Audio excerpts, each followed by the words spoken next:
Welcome back to the Dividend Diplomats YouTube channel, guys. You got your favorites here, Bert, the Hitman, Hart, the one, the only, and Lanny, legend, guys. And we are talking to you about yet another ETF, guys, because if you caught the SCHD and FTV video on Tuesday, then you'll want to stick with this one because it's how big will this third quarter dividend be for a certain ETF that I love. This guy, I can never remember which way you see him on here, so I was pointing. I'm just gonna go both.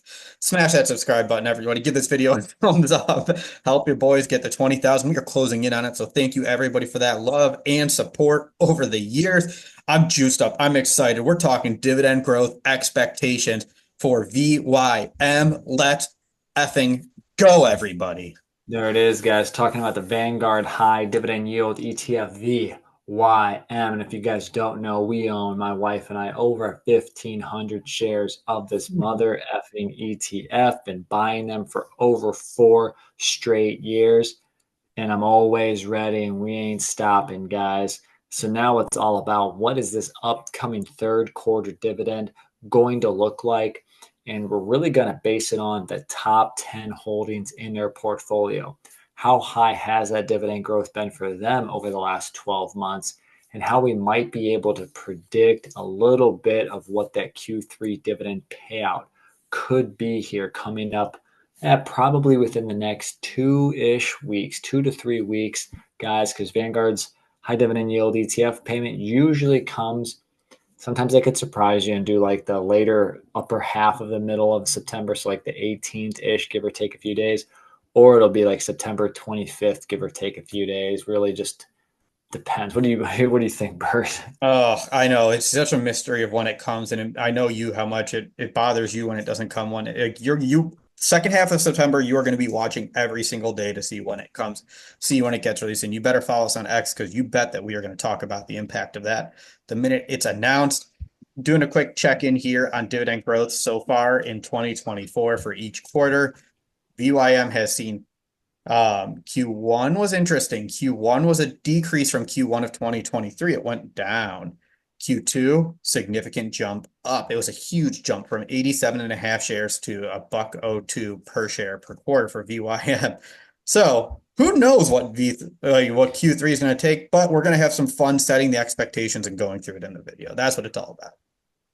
VYM, guys, let us know. Are you a VYM or an SCHD or shareholder, or are you both? Bert owns both in I his do. portfolio. He's got a fun challenge going, which in October, there'll probably be a nice, fun update as well. So excited to see kind of what that looks like as well. Yeah, so let's talk through this, Lanny. VYM, dividend expectations. Walk us through your thought process of how you were going to go about getting to these expectations.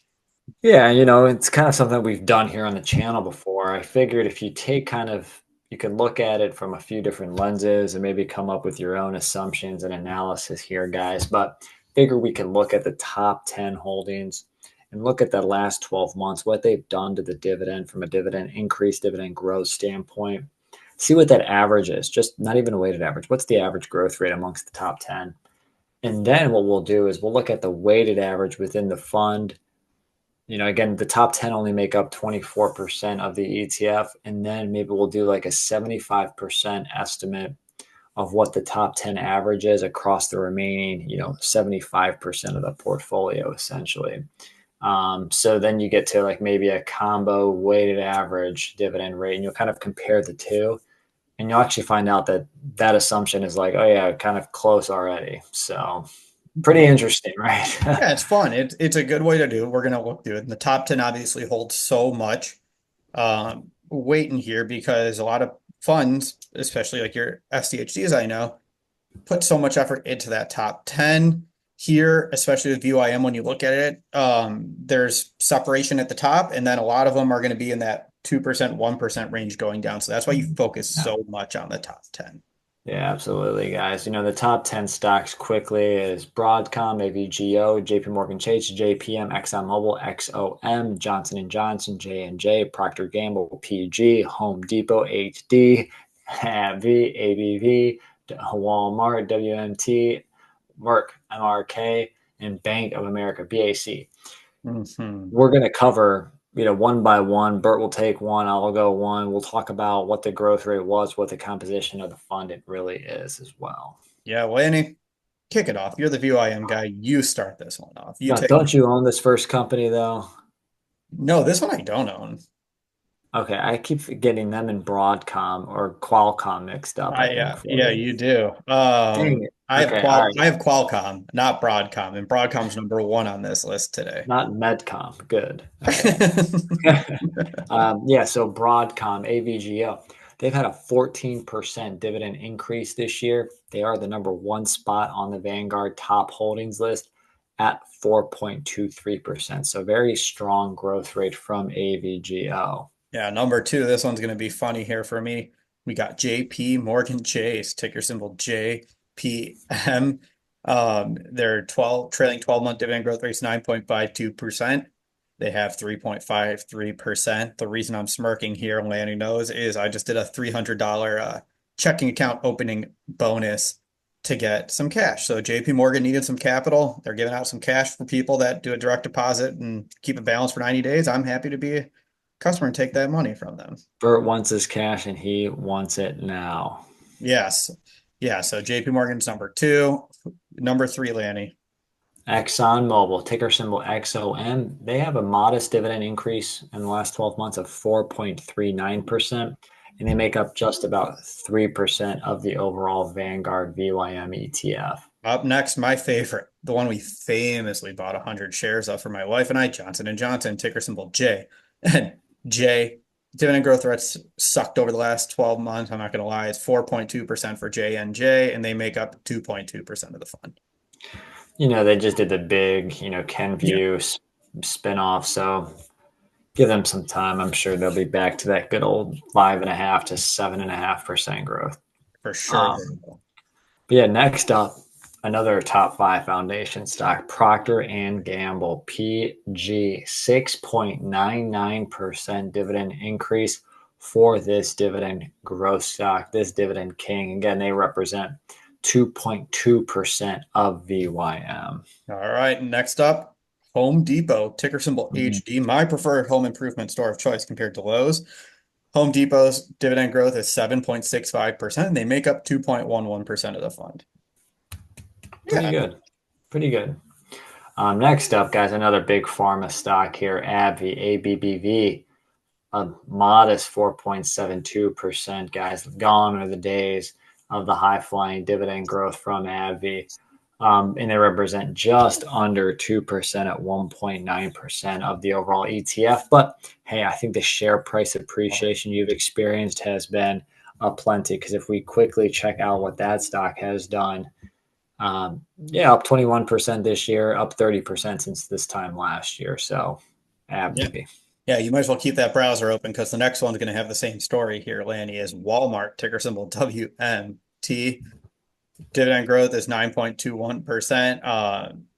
And they're 1.72% of the fund. But the Walmart story, too, is Walmart's on fire right now in 2024. They are Yeah, absolutely they destroying. really, really are up 44% this year, which is insane. This was like probably the biggest dividend increase in our lifetimes that we have seen. That's When they did the absolutely stock right. split and all that stuff, I'm pretty Yeah, sure. Walmart has never been the biggest dividend growth stock except for this year, but they are just on fire right now. So kudos to them. Who's next, Lanny? We'll talk about Merck as another pharmaceutical here. MRK, a solid 5.47% of a dividend increase with 1.66% representation within VYM. And last but not least, my first Mm-hmm. stock, the gift from my grandma for my bar mitzvah, Bank of America, ticker symbol BAC. Dividend increase was 8.33%, making up 1.58% of VYM. So where do we say in total, Lanny? So, guys, if you just take the average dividend growth, it's about 7.46%, guys. So, very solid, to be honest. That's like music to my ears, because I always think they're between the 6.5 and 8.5% overall annual growth rate from VYM, and they fit right in the middle there. Now, the weighted average, from just doing the weighted average of the percent that they own in each fund times their growth rate, it gives you about 1.95%, but there's about 75 plus percent of the remainder portfolio. So applying that same 75% towards the average growth, it gives them the other The other, 400 other companies, maybe an average growth rate of like 5.6%. So when you add the two, Bert, what is that growth? 7.54%. So another leading indicator here. The average from the top 10 is 7.46%. The weighted average estimated over the full ETF, the full 400 plus holdings of VYM is 7.54%. All signs are pointing towards 7.54% growth is the estimate. Now, and then a lot's going to depend on when VYM or Vanguard pays out that freaking dividend because, essentially they'll get the payments in and then pass them along to the shareholders here, guys. So, that's why Bert and I always joke around about it. A lot of it has to do with the timing of the payment here.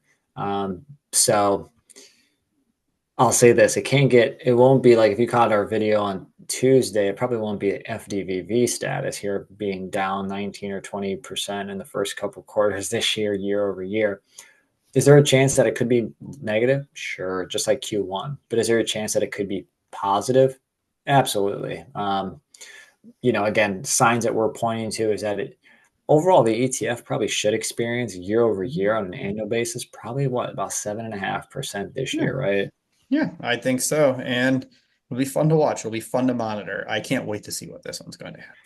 So let us know what you guys think of what VYM's dividend growth rate is going to be for that Q3, that Q3 dividend payment from Vanguard's VYM versus last year, guys. Let us know if you think also that SCHD is going to have a monster dividend increase as well, since we've chimed in a little bit on them during this video, guys. And let us know what your favorite dividend ETF is in the comments below. If you haven't already, subscribe to the channel, give this video a thumbs up, and remember, you're either with us or you're against us, Jack. That was Bert the Hurt and Lanny from the Dividend Diplomat. Over and out.